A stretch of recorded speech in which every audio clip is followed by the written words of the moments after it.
You ever meet someone, and something just feels off? You can't explain it. There's no flashing red light, no obvious danger, but your body knows. Your energy shifts. Your mood changes. Your smile feels a little less real when you're around them. And still, you tell yourself, they're just having a bad day. Or maybe I'm being too sensitive. But let me tell you something. Your instincts don't lie. That discomfort, that tightness in your chest, that's your internal alarm system, and it's trying to save you from something you don't see yet. The most dangerous people in this world don't walk around wearing signs. They don't scream, "I'm toxic." They don't announce their intentions. In fact, many of them come wrapped in kindness, humor, generosity. They listen to your dreams. They mirror your values. They say all the right things. But behind that mask, they're empty, cold, calculated, waiting for the moment they can twist your trust into a weapon. We live in a world that glorifies image. We're taught to be polite, to be patient, to see the best in people. And those are beautiful qualities, until they're used against you. Evil doesn't always show up with violence. Sometimes, it shows up as control disguised as care, as manipulation dressed up like concern, as gaslighting camouflaged as advice. And before you know it, you're questioning your own judgment, shrinking your voice, doubting your reality. Let me be real with you. Not everyone deserves access to your life. Not everyone who shows up is meant to stay. Some people come into your world not to help you grow, but to feed off your light. They come because your energy gives them power. Your heart gives them a stage. Your empathy gives them room to play out their games. You have to understand this. Evil is not just what someone does. It's what they intend. It's what they plan in the silence, what they gain from your suffering. These people study you. They learn your language. They use your past against you. They watch how much you can take, and then they push 1 inch further. One of the biggest warning signs? They slowly erase your voice. You stop recognizing yourself. You stop laughing like you used to. You start editing your truth to keep the peace. You start making excuses for them. You tell your friends, they didn't mean it like that, or they're going through something. But what about you? What about what you're going through now? Because of them, they thrive in your confusion. They twist conversations until you feel like you're the one who's wrong. They apologize with words, but not with actions. They give just enough to keep you hooked, but never enough to feel safe. It's like emotional starvation. You're constantly waiting for crumbs of kindness, and when they finally drop them, it feels like love. But it's not love. It's control. It's a cycle. It's a prison made of mixed signals and false promises. And here's the part that's hardest to admit. They don't change. Not because they can't, but because they don't want to. Because the chaos works for them. Your pain works for them. Your silence works for them. And when you finally start to pull away, they become everything you wanted them to be, until you let them back in. Then the mask comes off again. It's not just romantic relationships either. These people show up as bosses, co-workers, so-called friends, even family. And when it's someone close to you, it's even harder to walk away.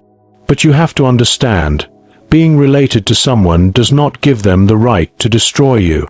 Being with someone for years does not justify staying when every part of you is breaking. Loyalty should never cost you your soul. Somewhere along the line, we were taught that love means staying no matter what. That love means fixing people. That love means endurance. But real love, shouldn't hurt like that. It shouldn't break you. It shouldn't make you feel small. And anyone who makes you feel like you're hard to love is not someone who knows what love is. So what do? You listen. You listen to your gut, even when your mind wants to argue. You pay attention to patterns, not promises. You stop justifying things that consistently hurt. You stop calling dysfunction complicated. You stop telling yourself that if you just love them more, they'll stop hurting you. You reclaim your space. You reclaim your power. You understand that boundaries are not walls to keep people out. They're doors to protect what's sacred. And you, my friend, are sacred. Your peace, your joy, your mind, your purpose. Those things matter more than someone else's comfort. It takes strength to walk away. It takes strength to say, "This is not love." It takes strength to let go of what you thought someone could be and face who they really are. But that strength, it's already in you. It's been there all along. You just buried it under years of survival, of people-pleasing, of not wanting to be alone. But hear me now. Being alone is not the worst thing. Being with someone who erodes your spirit, that's worse. Being around someone who makes you question your worth every day, that's worse. Being in a house that feels more like a battlefield than a home, that's worse. You don't need permission to walk away. You don't need approval to choose yourself. You don't need to explain your boundaries to people who are committed to violating them. You were not born to be someone's emotional punching bag. You were not created to live in fear, to shrink in your own skin, to silence your truth just to avoid conflict. You were born for freedom, for love, for light. And that light, it doesn't belong in a cage. Start taking note of how people make you feel, not just when they're watching, but when they're not. Do you feel safer, lighter, freer? Or are you walking on eggshells, twisting yourself into someone you don't even recognize? Trust what your body tells you. Trust what your soul whispers at night when the noise is gone. Trust that when something feels off, it probably is. And if it feels wrong over and over again, no matter how many times they say sorry, then it's not going to change. Because people don't change when they don't have to. And as long as you stay, they don't have to. It's time to rise. It's time to stop confusing pain with purpose. It's time to protect your peace like it's the most valuable thing you own, because it is. And when evil people come wrapped in charm and clever words, when they try to spin their damage into poetry, or twist your kindness into control, you look them in the eye, and you say, "Not this time." You walk. You heal. You grow. And one day you'll look back, not with regret, but with gratitude, because walking away wasn't weakness. It was the beginning of your power. And from that power, you will rebuild everything they tried to destroy. You deserve peace. You deserve truth.